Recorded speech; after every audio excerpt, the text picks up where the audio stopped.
Samantala, ang Justice Cecilia Muñoz Palma High School ay isa sa maraming eskwelahang problemado dahil sa kakulangan sa silid-aralan. Problema rin ng mga guro at estudyante ang haba ng klase na inaabot ng hanggang pasado alas 7 ng gabi.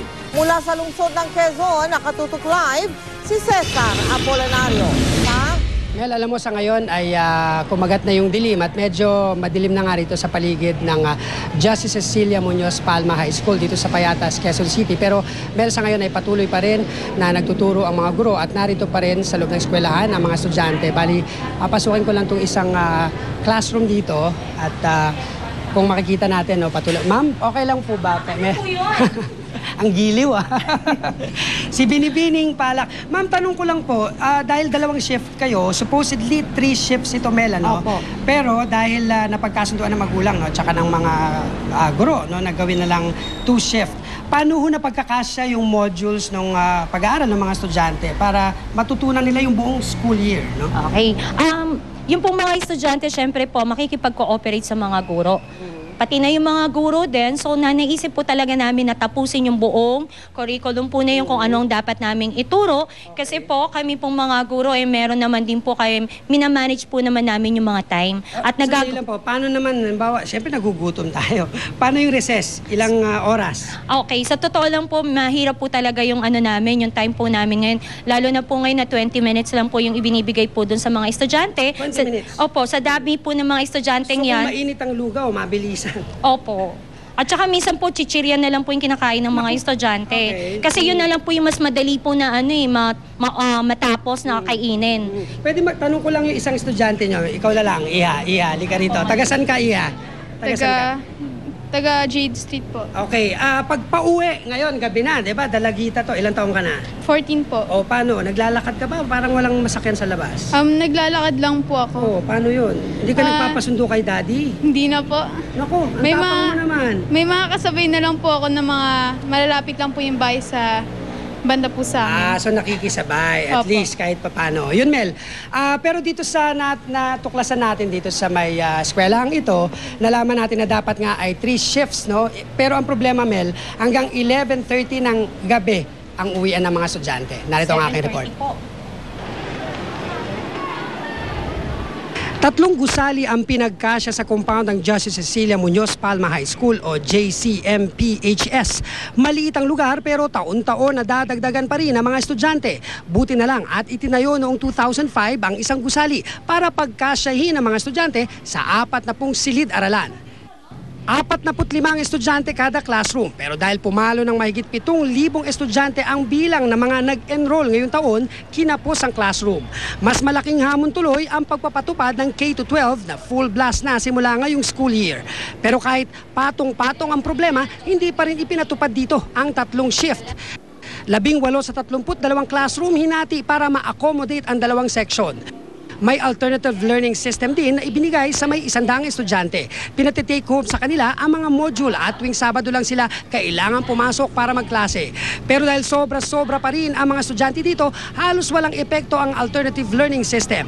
May ilang section na may 70 estudyante. Gayunman, mas pinili ito ng mga tagapamahala ng eskwelahan dahil kung magtatatlong shift, aabuti ng alas 11 ng gabi ang klase. Kaya sa ilalim ng 2 shift, ang unang shift ay simula 6 a.m. hanggang 12:30 ng tanghali.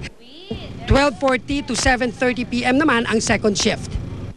Delikado ang maglakad sa kalaliman ng gabi. Alam naman natin na sa panahon ngayon, maraming mga naglipana dyan na hindi natin alam kung ano ang kanilang mga sa buhay. Kaya iniwasan na namin at nag-isip kami ng ibang paraan kung paano madidecongest ang mga classrooms. Pero hindi naman daw apektado ang pag-aaral dahil ginagawa ng paraan ng mga guro.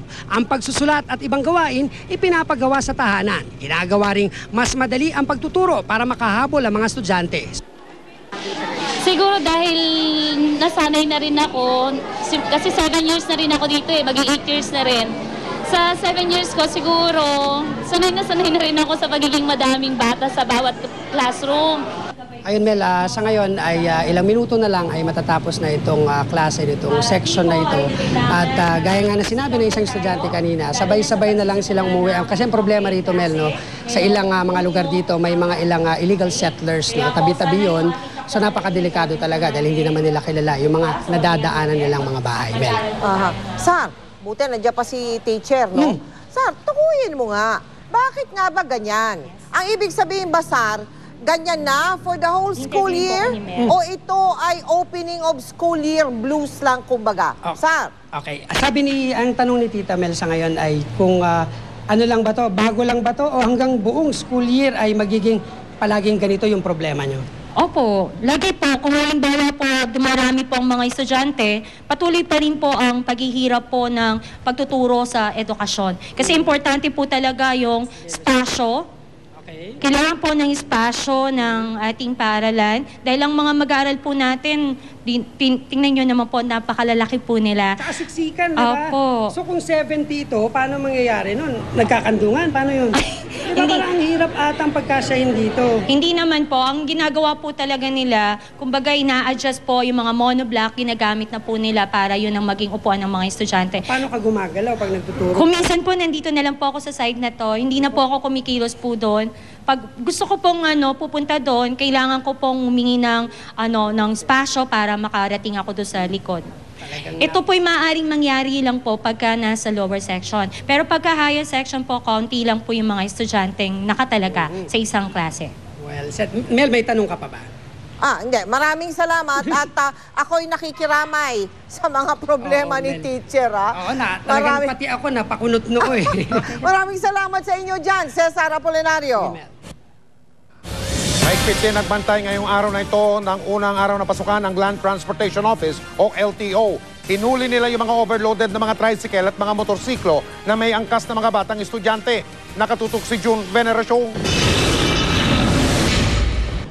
Pinostihan ng mga enforcer ng Land Transportation Office o LTO ang ilang eskwelahan para bantayan ang mga motorsiklo at iba pang pampublikong sasakyan na kadalasang sinasakyan ng mga estudyante. Hinuli at tinikita ng mga nagmamaneho ng mga motorsiklo na may angkas na 13 taong gulang pababa. Bawal daw kasi ito sa patakaran ng LTO. Yung sa helmet alam ko, kaso dito lang naman ho kami galing eh. Pero yung sa bata ho, yung sa edad hindi ho. Pero alam ko may iba kasi dito nag-aangkas ng bata eh. Kasi kung sobrang late, mahirap kung kakapit ng ganon. Hindi nila mayakap ang mga nila. Baka hindi sila makabalanse. Hindi rin pinalabas sa mga overloaded na tricycle. Sir, ano pong asunto, sir? Exist passenger. Ang ilan po ba talaga pag tricycle? Tatlo lang ang ang totaling pasero, pang-apat ang driver. Ngayon, ang pasero niya, totally 5, pang-6 siya. Exist passenger. Pasok mo ba sa reckless? Reckless. Pasok sa reckless. Magkano po fine yan? 1.3 with seminar. Pero may ilang magulang ang umalma sa biglaang paghihigpit sa unang araw ng bagong school year. Pangit din kasi ng ginawa to, masyadong mahigpit eh. Malikot kasi yan, kaya hinawakan. Alam mo, iwanan ko yung anak ko dyan, nag-iisa. Kaya nga lumipat ako dyan para maalagaan ko anak ko. Tapos ngayon, huli-hulihin pa. Masyadong mga maintindihan itong mga batas dito, di maintindihan. Ang Land Transportation Franchising and Regulatory Board naman, nag-inspeksyon din ng mga school service bago magsimula ang klase ng karamihan ng mga pribadong eskwelahan. Stop sa yung go na sign para gagamit nila pag mga batang tumatawid. Tapos yung nakita natin yung fire extinguisher, first aid kit. Fire extinguisher. First aid kit. Tapos yung sa Ito first aid kit. Ito kailangan to. Essential daw nito. Para sa mga yung pangunang lunas sa mga kanal medyo may batang nasugatan. Tapos itong safety, yung grills nila, dapat meron din to para maiwasan yung mga batang. Hindi mailabas yung mga katawan nila sa mga bata yan eh. Halos 4,000 ang rehistradong school service sa Metro Manila. Ngayong taon lang na ito nagsimula ang LTFRB na mag-inspeksyon sa mga school bus bago ang pagsisimula ng klase. Pero bukod dyan, seryosong kinukonsidera ngayon ng LTFRB ang pagtatakda ng speed limit sa lahat ng mga school bus para na rin daw sa kaligtasan ng mga estudyante. Sabi naman ng mga school service operator, okay lang na may speed limit para sa kaligtasan ng ating mga rider, ng mga estudyante. May mga nakalinya pang inspeksyon ng LTFRB sa mga school bus ng iba pang eskwelahan sa mga darating na araw.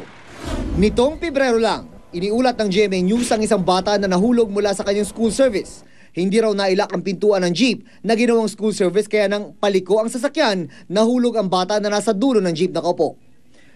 June Veneracion, Nakatutok, 24 Oras. Unang araw ng pasukan, konsumisyon ang sumalubong sa ilang magulang sa Batasan High School. Bigla raw kasing inilagay sa home study program ang mga anak nila. Ang sagot naman ng eskwelahan, yun daw ang paraan para bahagyang lumuwag ang mga silid-aralan na malasardinas ang siksikan. Nakatutok si Jamie Santos. Galit na sumugod ang ilang magulang na ito sa gate ng Batasan High School. Reklamo nila, ang kanilang mga anak na dapat daw ay regular student ang paaralan biglang inilipat sa home study o ang open high school program. Kasi ang anak namin regular student dito. Ngayon, gusto nila ay home study. Sabado lang. Regular student yan eh. Hindi pwedeng gawin nilang ganon. Tsaka naguguluhan yung mga anak namin eh. Pumunta kami na 28. Ang sinabi nila, lahat daw ng mga nagsabi gagawing home study. Hindi naman pwede ang ganyan. Maging ang amang ito, hindi maitago ang pagkadismaya. Umuwi raw kasi sila sa probinsya kaya hindi sila umabot sa enrollment ng kanyang anak sa second year high school. Hindi kasi matutukan isang linggo lang sa bisa ng malekturan. Ang mga bata kasi, naalala ko, hindi matutukan pag-aaral. Reklamo ng mga magulang, hindi sila inabisuhan na kapag nahuli sa pag-enroll ngayong school year, papasok na sa home study program ang kanilang mga anak. Tulad ng anak ni Venus, nag-graduate pa naman sa high school ngayong school year.